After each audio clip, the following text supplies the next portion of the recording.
it's Evelina. Today I wanted to talk a little bit about faith. So personally to me, my faith is very important to me. I am a Christian, and I wanted to talk a little bit about like human suffering and our life in general. So we always gonna have a little bit of suffering in our life. I think it's pretty much inevitable. Just like, Jesus, he suffered and died on the cross for our sins.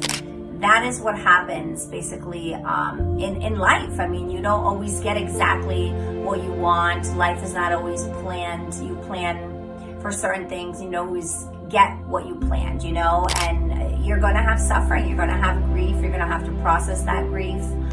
That's where a coach such as myself, a life, relationship, and mindset coach, would help you through the grieving process and the human suffering, because this is just unavoidable. It's part of our life, and I think it comes down from, again, because Jesus suffered and died on the cross, and therefore us as humans are going to suffer. And, we need to learn to deal with that suffering, that grief, so it doesn't take a toll in our life, so we can actually see, the silver lining at the end of it. I think everything in life, happens for a reason, and there's a bigger picture out there, so if you are stuck a little bit in this grief process or human suffering, reach out to me, book a free consultation. I'll walk you through it to see kind of, where you are in life, and to kind of reprogram the subconscious mind to help you get out of that grief and that suffering, because it is part of our life, it is part of reality, it's unavoidable.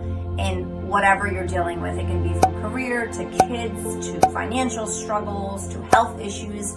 I mean, at some point in your life, you or someone that actually, you could be taking care of someone who could be suffering, from some sort of disease or mental health or whatnot, and they're dealing with suffering, which is ultimately leading you to have some suffering. So it's part of life, but there are ways to deal with it in a supportive way, and that would be that, supportive coach to really help you get out of that suffering and that grief, because again, we all have it, and I really do think that faith plays a huge role. And, prayer, daily prayer, meditations, going to church, I mean, all of that has helped me immensely, and I would love to give that back, to my coaching clients. So if you are in a place like this in your life, I get it, I understand, it's part of life, but I would be your advocate to help you through that. So definitely reach out and book that free consultation. We'll go from there. Thank you so much. Bye-bye.